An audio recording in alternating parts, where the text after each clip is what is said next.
Thank you, Mr. Speaker. I first want to thank Congressman Bishop and the whole Resources Committee for all of the hard work they put into this bill. This has been a months-long process of working with Democrats and Republicans, the administration, Treasury, Puerto Rican elected officials, all coming together to negotiate, to discuss, to philosophize, and then eventually come up with what I think is an excellent resolution to the burning crisis in Puerto Rico. And I want to take a moment just to talk about what's actually happening on the island. Puerto Rico is $73 billion in debt. That's over 100% of GNP. They have almost $2 billion of unpaid bills to their vendors. So what does that mean?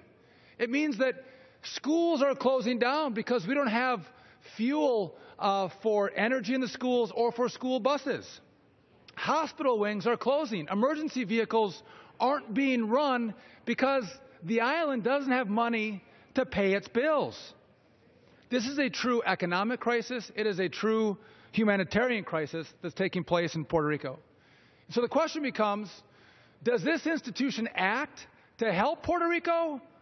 Or do we continue to negotiate and refine and tweak a bill that will never come to the floor, that will never make it to the Senate, that will never gain the president's signature?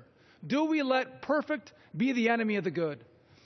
I think this is a great bill that's going to actually get Puerto Rico on a path to prosperity and opportunity, economic growth, that's going to help in Puerto Rico who have a dream of living in Puerto Rico, stay in Puerto Rico with their families, in their communities, on the island that they love.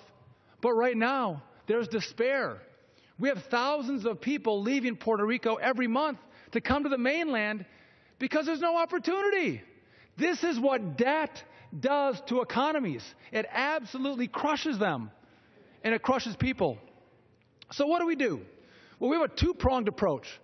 Number one, the elected officials in Puerto Rico have known this issue has been coming for years and haven't been able to get their hands around it, haven't had the political will to fix the burning problem.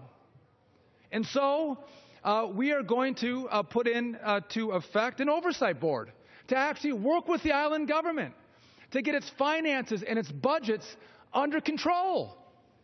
And that oversight board is going to have an opportunity to work on the debt restructuring, which is the second prong of this bill.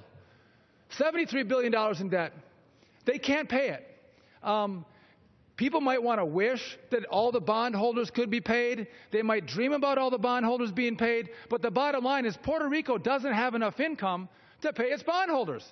They can't pay their vendors, let alone their bondholders. So we set up a system where the island and the bondholders have a forum in which to negotiate a settlement, a resolution to this massive debt. And if they can't come up with a resolution or a solution to the debt, they can access the court system, and the courts can help them resolve the disputes in regard to this massive debt.